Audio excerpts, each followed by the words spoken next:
2 Chronicles chapter 35. Josiah kept a Passover to Yahweh in Jerusalem. They killed the Passover on the 14th day of the first month. He set the priests in their offices and encouraged them in the service of Yahweh's house. He said to the Levites who taught all Israel, who were holy to Yahweh, "Put the holy ark in the house which Solomon the son of David king of Israel built. It will no longer be a burden on your shoulders. Now serve Yahweh your God and his people Israel. Prepare yourselves after your fathers' houses by your divisions, according to the writing of David king of Israel, and according to the writing of Solomon his son. Stand in the holy place according to the divisions of the fathers' houses of your brothers the children of the people, and let there be for each a portion of a father's house of the Levites.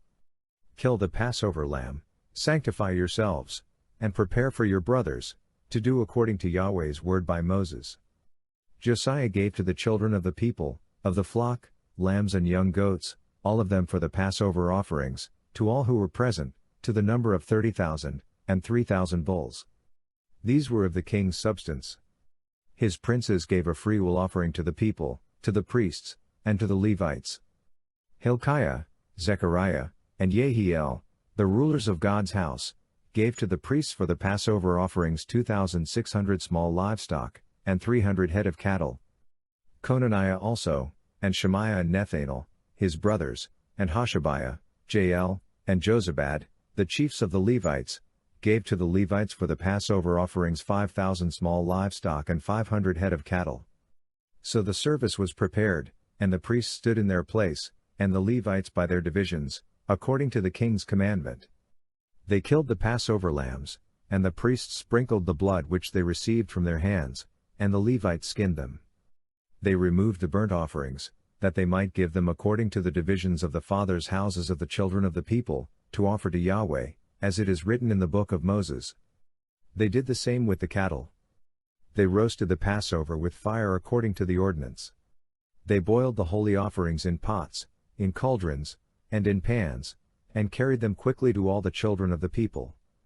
Afterward they prepared for themselves and for the priests, because the priests the sons of Aaron were busy with offering the burnt offerings and the fat until night. Therefore the Levites prepared for themselves and for the priests the sons of Aaron. The singers, the sons of Asaph, were in their place, according to the commandment of David, Asaph, Haman, and Jeduthun the king's seer, and the gatekeepers were at every gate. They didn't need to depart from their service, because their brothers the Levites prepared for them. So all the service of Yahweh was prepared the same day, to keep the Passover, and to offer burnt offerings on Yahweh's altar, according to the commandment of King Josiah. The children of Israel who were present kept the Passover at that time, and the feast of unleavened bread 7 days. There was no Passover like that kept in Israel from the days of Samuel the prophet, nor did any of the kings of Israel keep such a Passover as Josiah kept, with the priests, the Levites, and all Judah and Israel who were present, and the inhabitants of Jerusalem. This Passover was kept in the 18th year of the reign of Josiah. After all this, when Josiah had prepared the temple, Necho king of Egypt went up to fight against Carchemish by the Euphrates, and Josiah went out against him. But he sent ambassadors to him, saying, "What have I to do with you, you king of Judah? I come not against you today, but against the house with which I have war. God has commanded me to make haste. Beware that it is God who is with me, that he not destroy you." Nevertheless Josiah would not turn his face from him, but disguised himself, that he might fight with him, and didn't listen to the words of Necho from the mouth of God, and came to fight in the valley of Megiddo. The archers shot at King Josiah, and the king said to his servants, "Take me away, because I am seriously wounded." So his servants took him out of the chariot, and put him in the second chariot that he had, and brought him to Jerusalem, and he died, and was buried in the tombs of his fathers. All Judah and Jerusalem mourned for Josiah.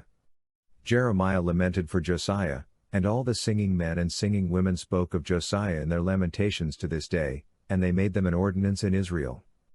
Behold, they are written in the Lamentations. Now the rest of the acts of Josiah and his good deeds, according to that which is written in Yahweh's law, and his acts, first and last, behold, they are written in the book of the kings of Israel and Judah.